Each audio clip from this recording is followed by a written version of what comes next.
This is a HeadGum podcast.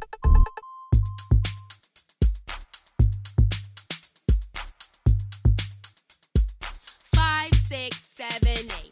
Holla boys and girls, it's the BGN. Coming from the Marvel world to the DC friends. All the way from Hollywood to the PCN. She defends everyone from sleazy men. Won't apologize for spitting Shonda rhymes. The space that we make is never colonized. We're talking games and movies and actors.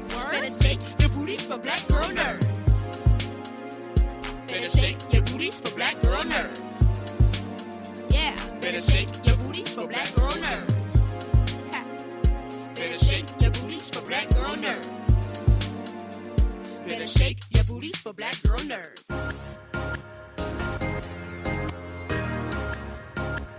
Thanks for tuning in to this special Black Girl Nerds podcast episode from San Diego Comic-Con. Over at San Diego, we had the chance to interview some of the biggest and brightest stars of the Marvel Cinematic Universe.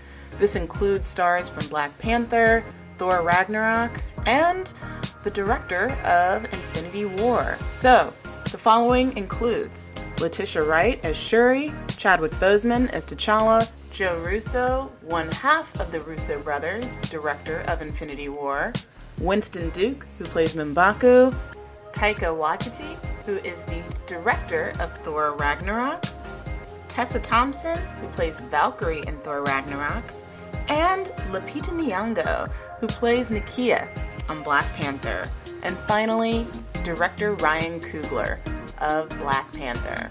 So sit back, relax, enjoy this episode, this star-studded Marvel Cinematic Universe San Diego Comic-Con episode of the Black Girl Nerds podcast.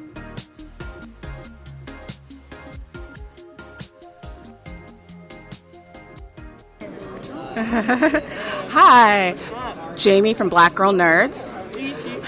Nice to meet you. So, Shuri is the ultimate Black Girl Nerd because you are technologically advanced, you're a leader. Can you tell us a little bit more about Shuri? Because I understand that she has a pretty prominent role in this film. Yes.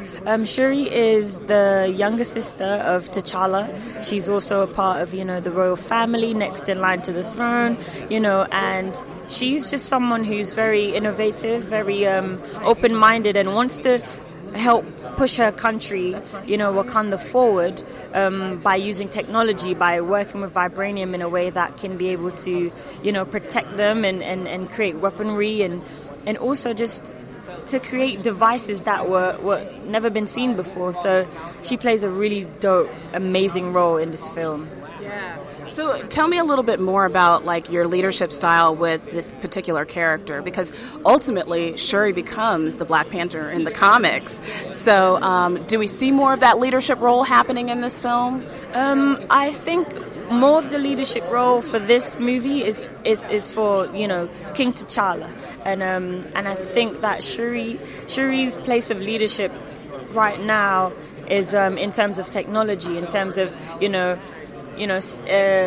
creating things that can be able to help her brother when he goes out onto his missions and helping to protect the border of her country. So that's a great place to be a leader, to train and know what you're doing. You have to start from the bottom up, so I love that that's the place that Shuri's at.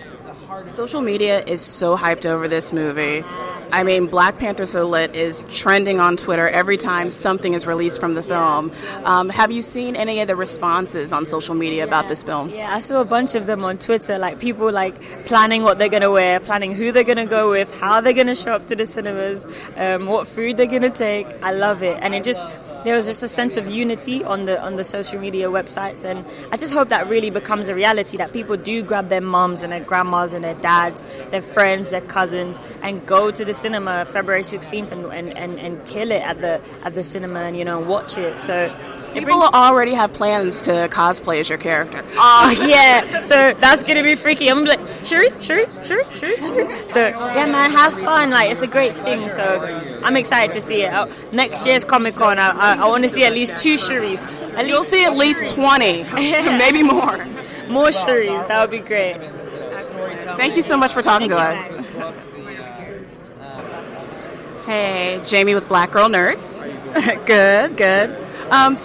First of all, tell us about the physicality of T'Challa in this role. Did you do all of your own stunts? Tell us a little bit about that. I do as much as they allow me to do.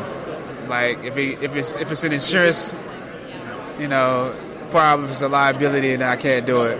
And there are great people that we have that do that stuff. But I do as much as I love doing the stunts. I have a crew of people that I work with and train with.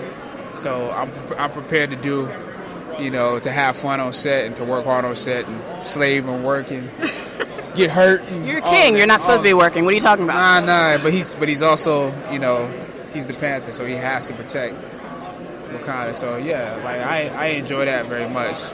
But there's no way I could do all of it. There's a lot of villains in this film. I mean, we're dealing with M'Baku, we're dealing with Claw, Killmonger. Tell us a little bit about that. Like, is there a lot of heaviness when you're preparing for this role, playing against all of these adversarial characters? Yeah, no, absolutely. It's you're dealing with unrest. Anytime you have a new ruler, even in our own country, what you see when we have a new president is you see the two parties trying to find peace, trying to once somebody is elected, the other side doesn't go and say, well, I should be president, right? Because in order for the republic to stay in place, you have to submit to the decision. That's not what happens in this movie. You know what I'm saying? So it's definitely unrest in Wakanda and unrest in his spirit, and it's also unrest in terms of how he should deal with that because he's only watched his father be king. He hasn't done it himself. So. Okay. Last question. I've asked you this twice already. The Black Panther Silhouette hashtag. Are you following it? What do you think about it? I don't follow it. Why? I mean, why would I? I don't look at all the tweets, and I look at some of them, but I definitely don't follow it. No. Okay. Yeah.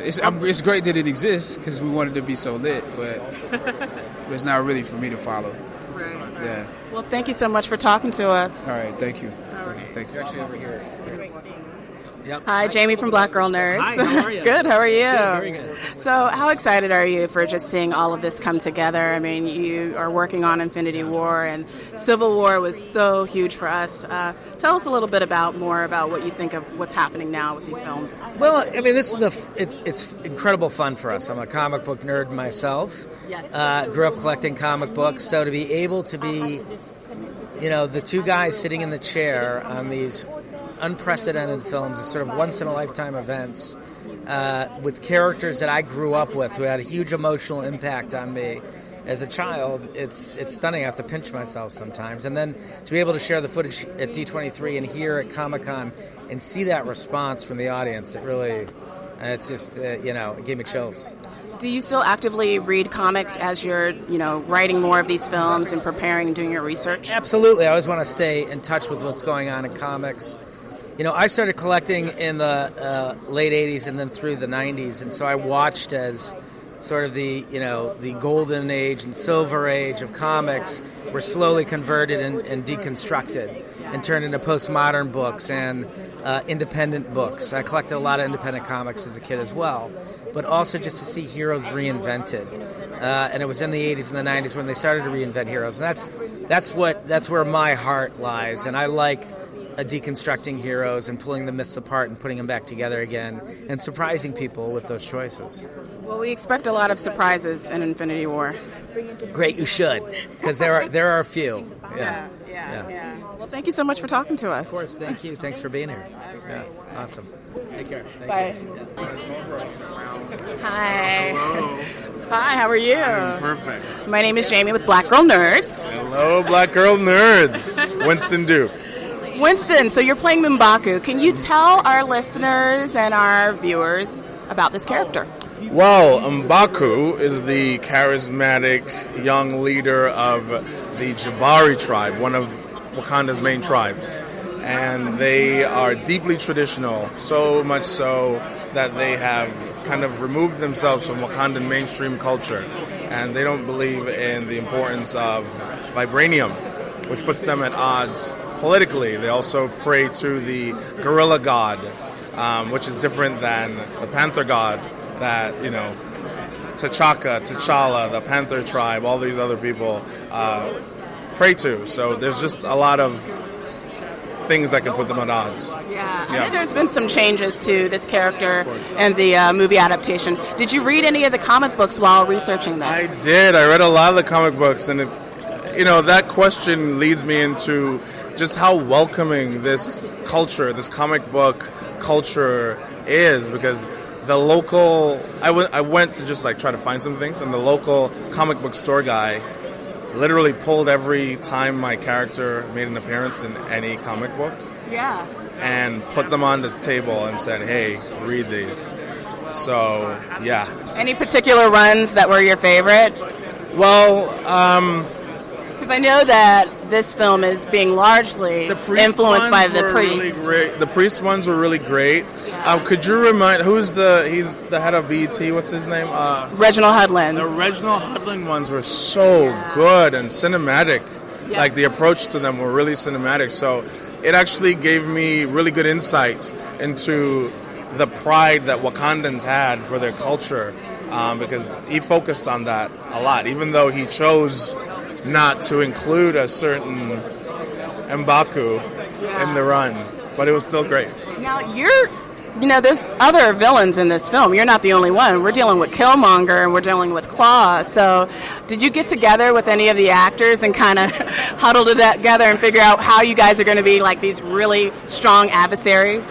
Well, I think you're going to have to wait and see how everything turns out to know if anything happened like that. Yeah. But it's really fun. Were you able to see the preview? No. We've been here in the press line. So tell us what we missed. I can't tell you, but it's worth it. And I think I would be doing you a disservice if I told you anything. Yeah. It's that good. It's that good. A lot of people were really psyched of your concept art, the photo of you from the Entertainment Weekly article. What do you think about how fans have reacted to this? Just the visceral reaction of seeing you and all the other cast members in this. I just feel the depiction of the photo was a person of strength, a person of character. It seemed to have a lot of great meaning, and I think people responded to that. And people have been craving, seeing themselves represented, and I'm glad that I could be a person that helps in that conversation. Yeah. I mean, there's even conversations about all black screenings of Black Panther. I mean, what do you think about that? The more screenings, the better. Yeah. The more screenings, the better. I think that this movie is going to mean a lot to a lot of people, and as many eyes and lenses that can behold all the work that we've put in, the better, Yeah. Watch it 10 times. Absolutely. We plan to. Hey. Thank you so much for talking to us. Thank you so much. Yeah. Hey, Taika, Jamie with Black Girl Nerds.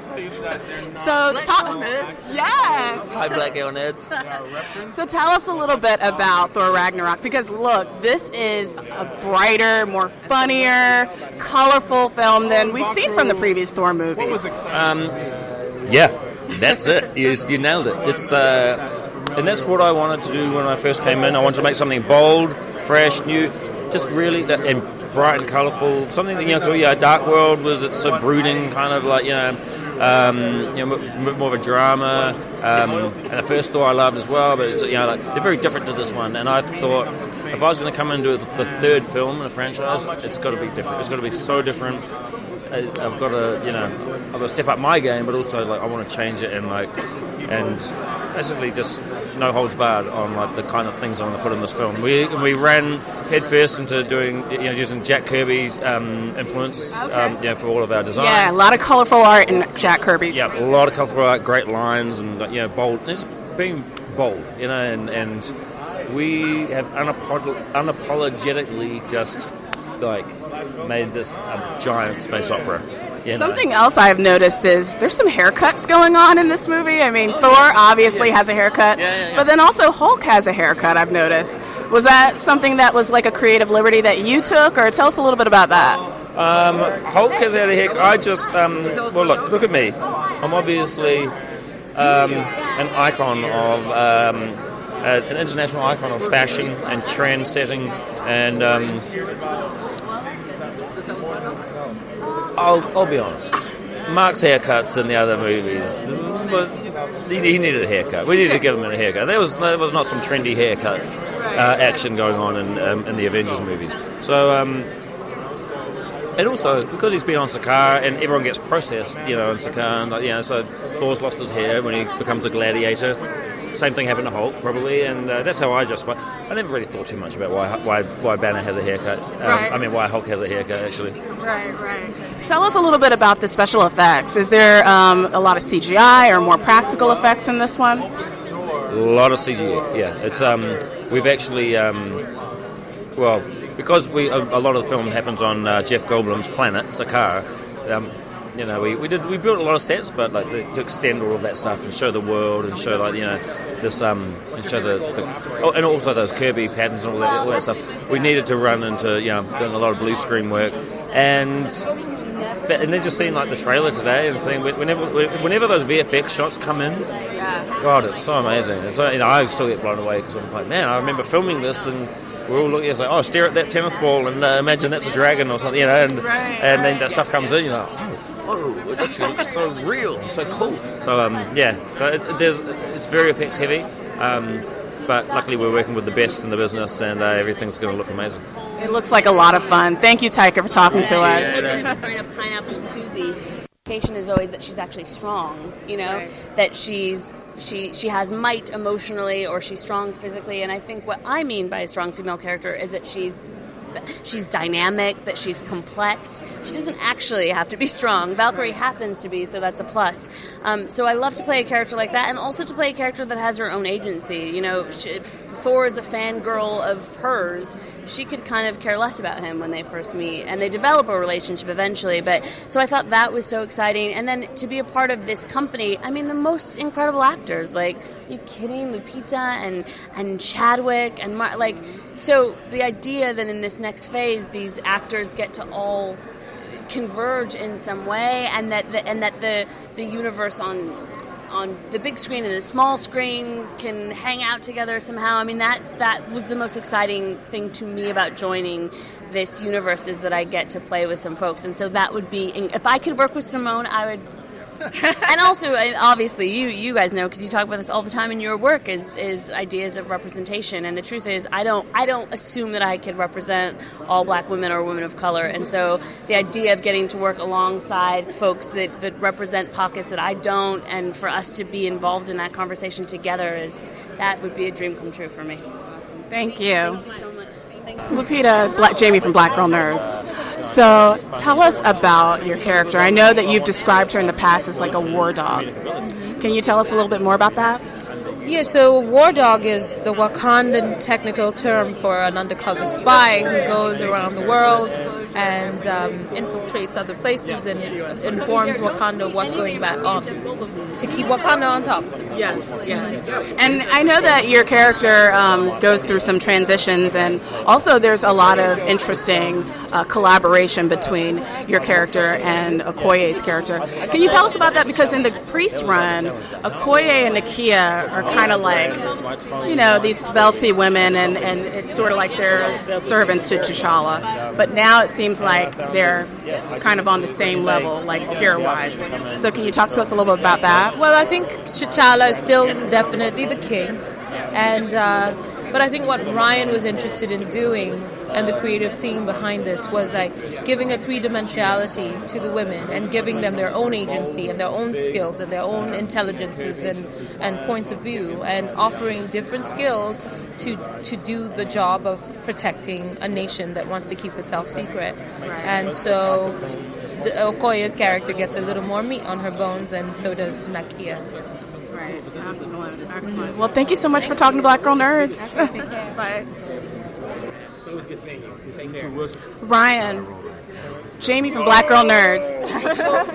Good. I know, it's been a long time since the meetup and us being on a panel together. So you're directing Black Panther. Yeah. Trying to at least. Yeah. So how much creative input did you have in the beginning of this story when you created it and then towards the end? I mean, tons, man. Like, I mean, it was really, you know, it was really I don't really know how to answer that question because I feel like I had as much creative input on this one as I've had on everything I've ever worked on. You know, obviously it's in collaboration with the studio who has this interconnected universe, but I mean those folks, those guys and gals are great. You know what I mean? Working with Nate Moore, who's incredible, who kind of been shepherding Black Panther along. You know what I mean? And I mean it's been really amazing. But I've had as much as I've had on anything else I've made. What I really admire about your work is the roles of the women that you have, like behind the camera, in front of the camera. How important is that for you as a director? Man, it's everything, man. I mean, you try to take creative inspiration from life, and that's how life was for me. You know, like the women that were in my life and the women that I came up around, you know, had an incredible influence on me and who I am, you know, and who I, you know, how I go about my days currently. You know what I'm saying? So, and T'Challa in the books is no different. You know, he's surrounded by these incredibly strong women. Wakanda is kind of, you know, based on a lot of, you know, African societies. And if you look at that and do the research on that, that's how it always worked in general. You know, so, you know, it's you know, that part of the film is super important. The Black Girl Nerds podcast is produced by Jamie Broadnax. Various episodes are edited by Jamie Broadnax, M.R. Daniel, and John Bauer. The opening theme song to our show is written and performed by Samus. Various instrumentals are performed by Samus, Sky Blue, and Shubzilla. You can find episodes of the Black Girl Nerds podcast on iTunes, SoundCloud, Google Play Music, Stitcher, Spreaker, and Spotify.